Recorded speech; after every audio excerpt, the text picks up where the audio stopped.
Welcome to the Secrets of the Bible channel. The origin of Africa.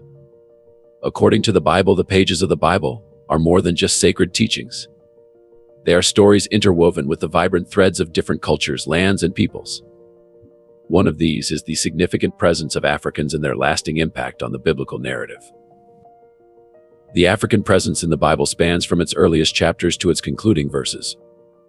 Consider the land of Cush, often identified as a region in Africa south of Egypt, possibly modern-day Sudan, mentioned in Genesis.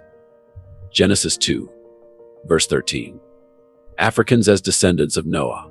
Most of us know about Noah because of the Great Flood and the ark he built. However, an equally interesting part of his story is what happened after the floodwaters receded. The world was repopulated through his three sons, namely Shem, Ham, and Japheth. Let's focus on Ham. The Bible in the book of Genesis tells us about the descendants of each of Noah's sons. Speaking of Ham, Genesis 10 verse 6 mentions, the sons of Ham were Cush, Egypt, Put, and Canaan. Now, if we look closely at these names, many biblical scholars believe that Cush refers to the region south of ancient Egypt, which include parts of modern-day Sudan. Egypt is pretty straightforward. It refers to the ancient and modern nation of Egypt in North Africa. Put is believed to represent parts of North Africa, possibly the region of modern-day Libya. Canaan, while not directly associated with the heart of Africa, is located in the ancient Near East and is associated with modern-day Israel, Palestine, Lebanon, and parts of western Jordan and Syria.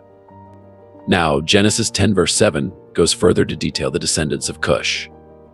The sons of Cush were Seba, Havilah, Sapta, Rama, and Sabteca. The sons of Rama were Sheba and Dedan. These names, like Seba and Havilah, are associated with regions or tribes in Africa. In essence, many African nations can trace their ancestry back to Noah through his son Ham. Isn't it fantastic to think about the interconnectedness of humanity? From a single family on an ark, the world was repopulated, and vast, rich, and diverse continents came to be.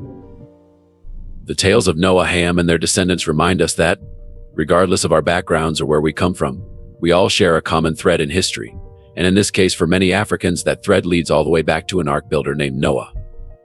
Abraham and Egypt. Many generations passed since Adam and Eve's time in Eden.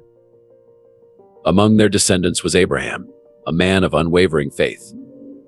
But life, with its unpredictable twists, brought severe famine to Canaan, forcing Abraham to seek sustenance in other lands. And there was a famine in the land, and Abraham went down into Egypt to sojourn there, for the famine was grievous in the land. Genesis 12 verse 10. Egypt, an ancient African civilization, was a sign of hope during these desperate times.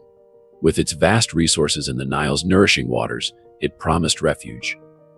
Yet this journey was not without its trials. Fearing for his safety due to his wife Sarah's beauty, Abraham asked her to pose as his sister. This act of deception led to a series of events that would further intertwine Abraham's destiny with that of the Egyptians. Genesis 12 verses 11 to 20. Joseph from slavery to salvation. Another significant figure whose life became deeply intertwined with Egypt was Joseph, Abraham's great-grandson. His story is one of betrayal and redemption. Gifted with dreams that held prophetic insights, Joseph's talents were misunderstood, and out of jealousy his brothers sold him into slavery. And they took him and cast him into the pit, and the pit was empty. There was no water in it. And they sold Joseph to the Ishmaelites for 20 pieces of silver. And they brought Joseph into Egypt. Genesis 37 verses 24 to 28. But the land that could have been Joseph's prison became his platform for greatness. In Egypt, despite facing false accusations and being thrown into prison, Joseph's ability to interpret dreams brought him before Pharaoh. And just like that, a young Hebrew slave rose to become the second most powerful man in all of Egypt, instrumental in safeguarding the region from an impending 7-year famine. Genesis 39 verse 41. This bond between the scriptures and the African continent serves as a testament to the interconnectedness of all humanity, Moses and the Exodus. The story of Moses and the Exodus is a central narrative in the Bible. It showcases the liberation of the Israelites from the hands of their Egyptian oppressors and their journey to the Promised Land. Since Egypt is located in Africa, The story also provides an intriguing glimpse into the biblical representation of Africans. In the land of Egypt, the Israelites were numerous and prospering. Yet, the Egyptian pharaoh, fearing their numbers, enslaved them. Fearing a possible uprising, he ordered that every newborn Hebrew boy be thrown into the Nile River. During this time, an Israelite woman bore a son and, to protect him, hid him for 3 months. Hebrews 11, verse 23. Unable to hide him any longer, she crafted a basket, laid her baby inside, and placed it among the reeds by the bank of the Nile River. The Pharaoh's daughter discovered the child, felt compassion, and adopted him. She named him Moses, meaning I drew him out of the water. Exodus 2 verse 10, while Moses was an Israelite by birth, he was raised in the Egyptian royal household, experiencing both the culture and privileges of African royalty. As Moses grew, God called him to be a leader and liberator of the Israelites. When Pharaoh refused to let the Israelites go, God sent a series of 10 plagues to Egypt. Finally, the weight of these plagues and the loss of his firstborn son compelled Pharaoh to release the Israelites. As the Israelites departed from Egypt, Pharaoh changed his mind and pursued them with his army, with the Red Sea ahead and the Egyptian army behind. The Israelites felt trapped, but God, through Moses, performed one of the most dramatic miracles in the Bible. Moses stretched out his hand over the sea, and God divided it, creating a dry path. The Israelites crossed safely to the other side. When the Egyptians pursued them into the sea, the waters returned, drowning the entire Egyptian army. And the Lord saved Israel that day from the hand of the Egyptians, and Israel saw the Egyptians dead on the seashore. Exodus 14 verse 30. Throughout the Bible, the lands of Ethiopia, often referred to as Cush, and its people, the Cushites, are mentioned several times. Let's dive into the 3 notable accounts involving the Cushites. The Queen of Sheba visits King Solomon. The Queen of Sheba, hearing about the fame and wisdom of King Solomon, decided to test him with hard questions. Intrigued, she embarked on a journey to Jerusalem, bringing along a great caravan with gifts of gold, spices, and precious stones. Upon her arrival, she presented her questions to Solomon, who answered all of them without hesitation. The queen was left in awe of his wisdom, the splendor of his palace, the arrangement of his officials, and the ceremonies in the house of the Lord. She said to King Solomon, "The report I heard in my own country about your achievements and your wisdom is true, but I did not believe these things until I came and saw with my own eyes." 1 Kings 10, verses 6 to 7. In return, King Solomon gave the Queen of Sheba all she desired and asked for, in addition to what he had given out of his royal bounty. She then returned to her country with her retinue. Ebed-Melech, the Cushite who saves Jeremiah.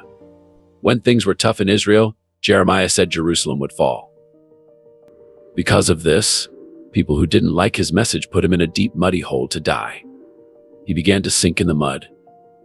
Ebed-Melech, a Cushite and an Ethiopian official in King Zedekiah's royal palace, heard about what had happened to Jeremiah. Deeply concerned, he approached the king and said, "My lord the king, these men have acted wickedly in all they have done to Jeremiah the prophet. They have thrown him into a cistern where he will starve to death." Jeremiah 38 verse 9.